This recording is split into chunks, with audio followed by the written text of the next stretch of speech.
About the American Revolution and some of the causes of it. We talked about how the Declaration of Independence separated our nation politically from our mother country of Great Britain. We've talked about how we've had some battles at Lexington and Concord, and then we were defeated in New York, and then George Washington boldly crosses the Delaware River and on Christmas night and gets a big victory at the Battle of Trenton. And we talked about Hessians and how the Battle of Saratoga was a turning point because it showed the French that we could be successful. And now today we're finally gonna do it. We're gonna win the war. We're gonna defeat the British. Okay, but we can't do it on our own. We have to have some help. We have to have some help. And help came to the colonists from other European countries. What can you name some European countries who helped us out a little bit? Jordan. France was the number one. Without France, we probably wouldn't even have won. Now, were there any European countries that had colonies or land in North America? Yes. Can you name any? They did once upon a time. They had like the area around the Hudson River, New York. But they're gone now. Meg? You going to say the Dutch? Did the French have any land? Okay, that's kind of like the Dutch, yeah. But you're right. Did the French have any land? Yeah, you ever been to Louisiana? Yeah, it's French. Okay, that's why the Cajuns there. It's kind of like French and English combined. Were there any other European countries that had land in North America? What was the very first large empire to ever even discover this land in North America? Spain, and the Spanish were still around in places like Florida. France and Spain had lost a huge amount of valuable land to the British as a result of the French and Indian War. And that motivated both of those countries greatly to join the fight against Great Britain. The French government helped the Americans significantly by providing things like gunpowder and artillery and muskets. All right, so this would be like the powder horn in which you keep your gunpowder in. You measure it out to shoot your musket. And, there's like an old flintlock musket that they would use. Not very accurate. And then artillery would be like cannons. And all of these things require metal for shooting, shot, big round bullets. And they also require gunpowder. So one of the people, a Frenchman, who offered a great amount of assistance to the American cause was this Frenchman here named the Marquis de Lafayette. Marquis de Lafayette. You ever heard of Fayette County? This guy, okay? The Marquis de Lafayette. And he offered a great amount of assistance to Americans. He was brave. He was only 20 years old. He's a young man. Super wealthy. Coming from a super wealthy aristocratic family in France. And he joined President Washington's staff and was also at Valley Forge during that winter. Do you guys remember Valley Forge? A good place to go hang out on vacation, right, in the winter? No, not a place you wanted to be. He hung in there with Americans at Valley Forge and the misery that was there, and was able to act as like a intermediary between the colonists and the French government, bringing in new reinforcements. So he was a very important player in the American Revolution from the French. Another man who's not French, not Spanish, but he's actually a German, or he's Prussian. And his name was Friedrich von Steuben. Friedrich von Steuben.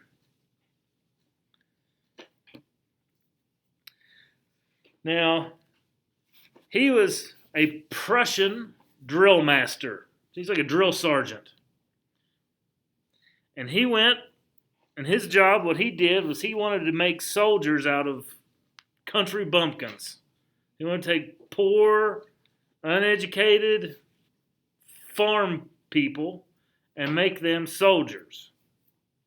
He taught these regular farmer people to stand at attention, taught them how to execute maneuvers in the field, how to move and how to fight, how to fire and reload their weapons quickly, how to use a bayonet. You guys know what a bayonet is? It's like a knife that you attach to the barrel of a gun. And once you run out of bullets or you're close enough to use it, you use it to stab your victims.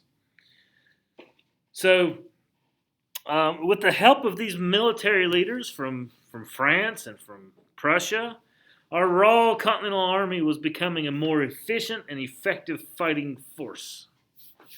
It's a mouthful. Okay? All right, so we got help from people in Europe, like the French and like Friedrich von Steuben. All right, now, after the British lose at Saratoga, they changed their military strategy. What did they not do anymore? They lost because they weren't able to resupply themselves. So what were they going to do?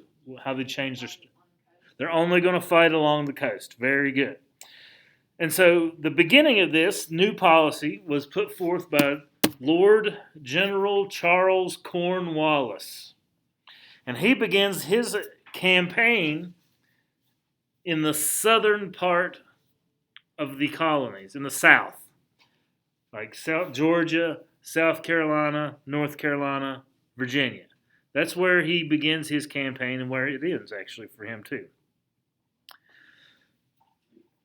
And Lord Cornwallis begins in Charlestown, South Carolina, which was his greatest victory in the war, because Charlestown was one of the largest seaports in the colonies. And by having control of that, that was a big deal, because they could control all the shipping, really, throughout the entire South. He captured like 5,500 American prisoners just at that battle.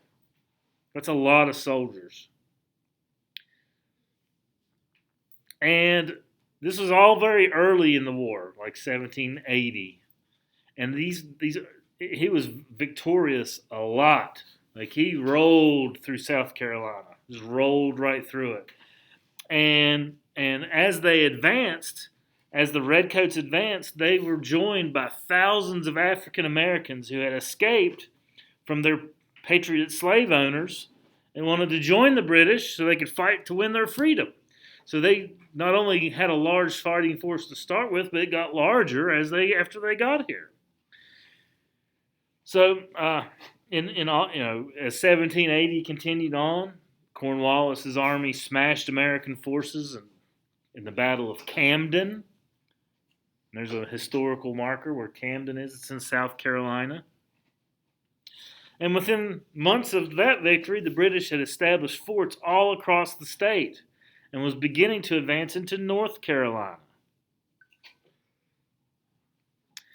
So things are going very well for Cornwallis in the South. Going very well. Until he eventually marches all the way into Virginia to the peninsula called Yorktown.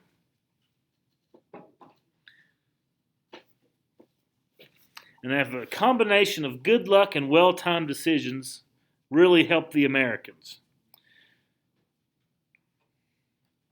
And the Battle of Yorktown was really the idea of Marquis de Lafayette. It was his idea to attack Cornwallis at Yorktown, the young French assistant to George Washington.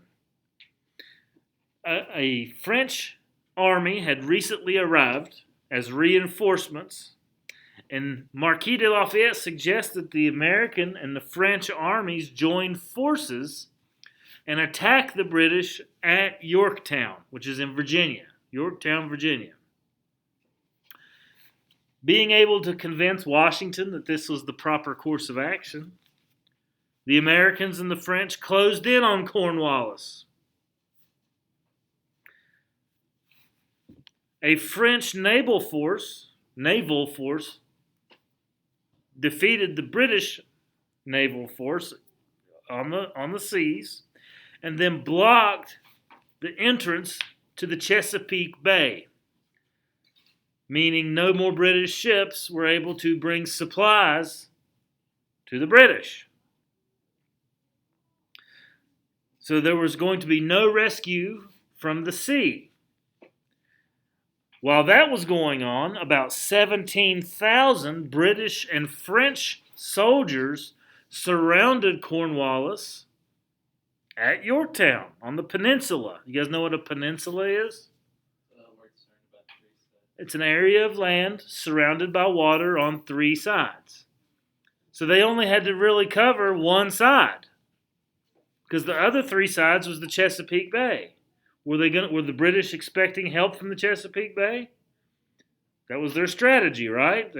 They thought that they would get reinforcements and supplies. But the French cut off the Chesapeake Bay with their navy. And so were the supplies going to come? And so now the British or the Americans and the French, they only have to cut off one more part of that peninsula. And then what's going to eventually happen to the British at Yorktown? They'll run out of supplies. They'll starve to death. So, and that's exactly what they do, is they surround the British at Yorktown and bombard them day and night to make them run out of their supplies and weapons and ammunition. And after about 3 weeks of bombarding them, Cornwallis finally raises the white flag of surrender and quits, gives up, has to surrender. So the triumphant Washington, they accepts the surrender of the British. And Yorktown is really considered the last true battle of the American Revolution. That doesn't mean that the fighting's over. Believe it or not, fighting between the British and American patriots continues on for over a year after this. But the victory at Yorktown is the kind of like the turning point moment, which is considered to be the last battle. All right? So we won. We win. We won. Unbelievably, we won. Now what do we do? Well, we have to get other countries to recognize us, that we are a country.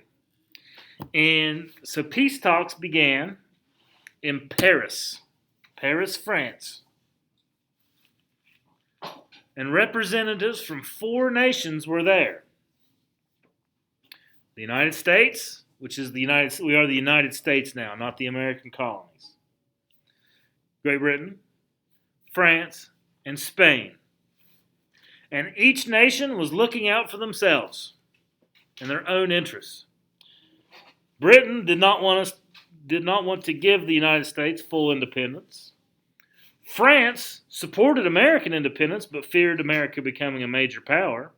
And Spain was acquiring the land between the Appalachian Mountains and the Mississippi River. So like where we are, all the way to the Mississippi. Okay? So everybody's kind of looking out for themselves, and nobody's looking out for each other. The American delegation, the people that America sent to represent us, was John Adams, Benjamin Franklin, and John Jay. Those were our 3 representatives. And in September of 1783, an agreement was reached. And that agreement is called the Treaty of Paris.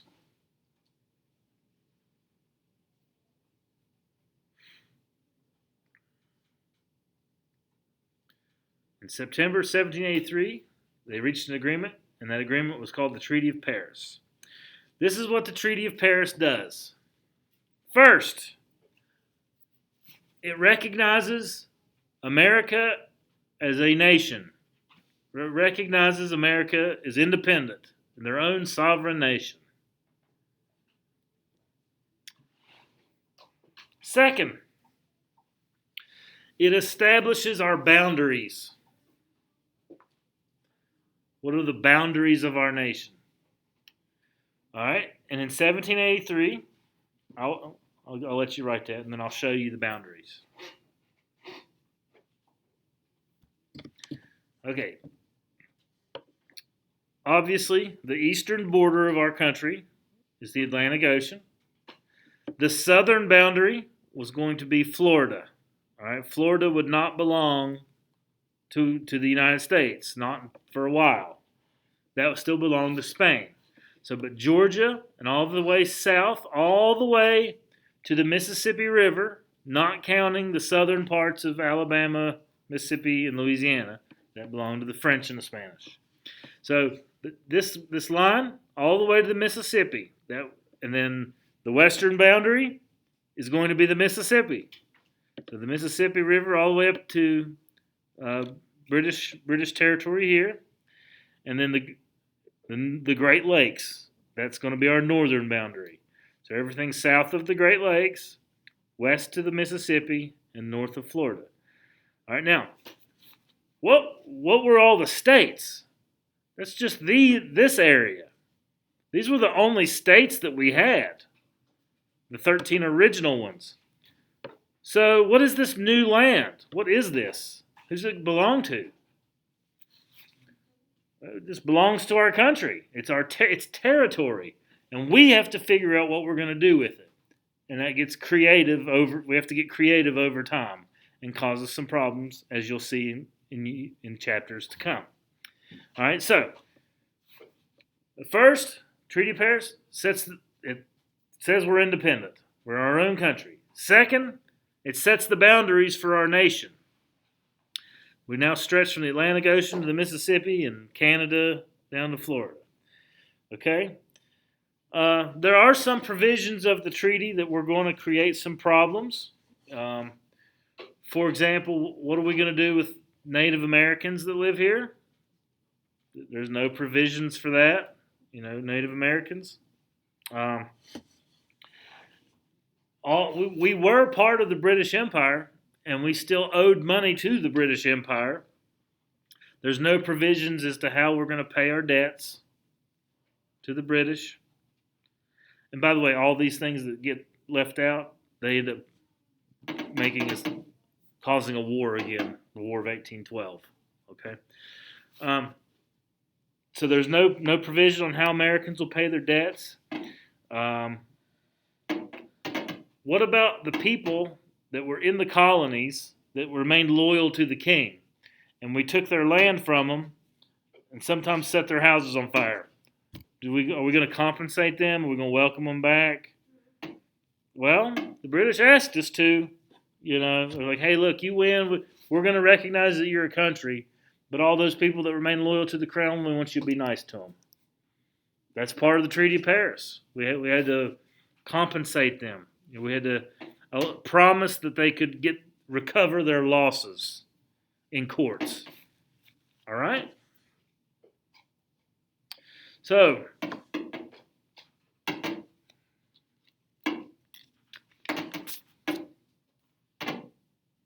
television's going crazy. All right, so it's kind of up to us. We can do whatever we want to do. And we decide to do something that does not exist anywhere on earth.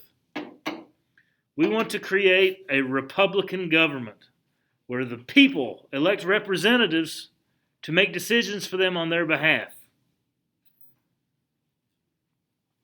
And it's going to be a lot harder. It's not as easy. It's easy to say it. It's hard to do it. Class distinctions between rich and poor,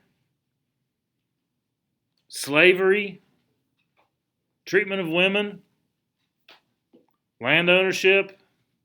These are all things that were very much lacking and caused a great amount of struggle for a lot of Americans early on. And we're trying to create this egalitarianistic government. Egalitarianism. You guys know what egalitarianism means? It's just the belief in the equality of all people. So when Thomas Jefferson says all men are created equal, that's egalitarianism. So this belief fostered a new attitude in America, that your ability, your effort, not one's family worth or wealth is what defines who you are. You could be born with nothing and die one of the richest people in the country. That's the American dream, isn't it? Yeah, like you can have nothing, but be smart, work hard, apply yourself, be virtuous, and you can achieve great things. You couldn't do that in other places in the world. If you were born into a class, you were going to die in that class. That's not the case in America. And it still kind of isn't. It is to some extent, but you can make a name for yourself. If you're smart and you work hard, you can escape whatever system, if you don't want to be down here, that's fine. Work hard, be smart, and you can work your way up, all right?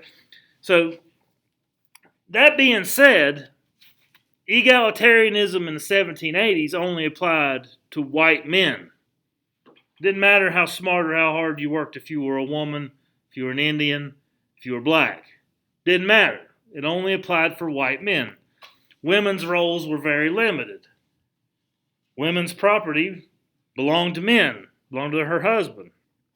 So, obviously it's not going to apply to slaves either, and African Americans. Most African Americans were still enslaved in the United States in the 1780s. And ones that were free faced discrimination and poverty. So, Native Americans, obviously, the future was uncertain for them, needless to say. So, but it gets better over time. It gets better over time, all right? So now that we won, we defeated the British, we got to come up with something. We have to create a new government. And, when we adopted the British, or the Declaration of Independence, and we beat the British, Americans had, we rejected what the British were doing. What was the British government?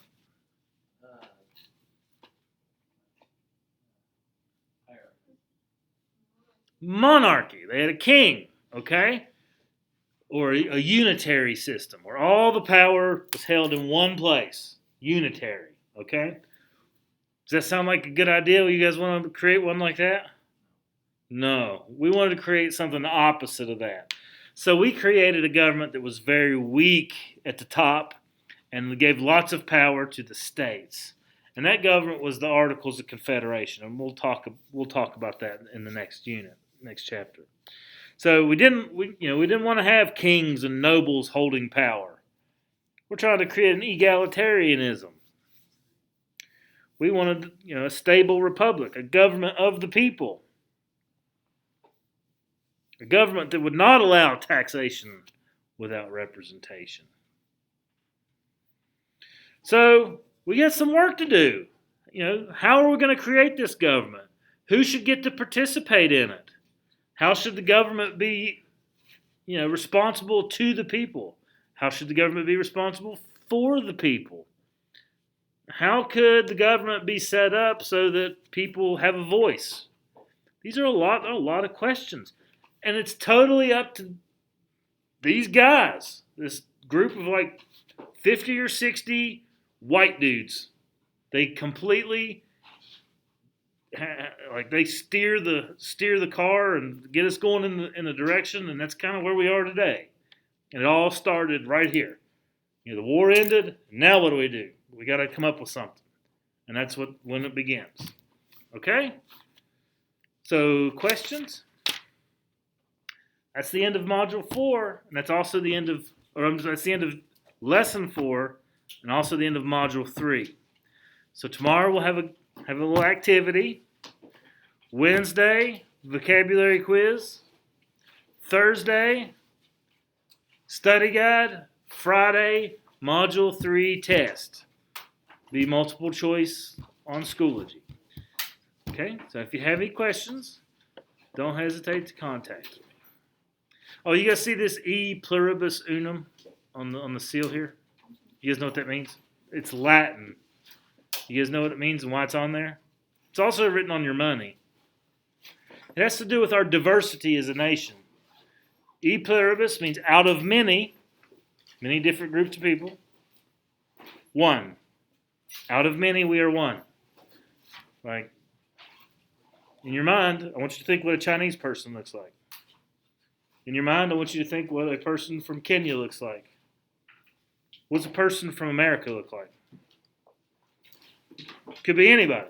Because we're all Americans. Out of many, one. So it's kind of a homage to our diversity of how many types of immigrant groups came to our nation. Okay? All right, so that's all I have for today. So if you have questions, you can just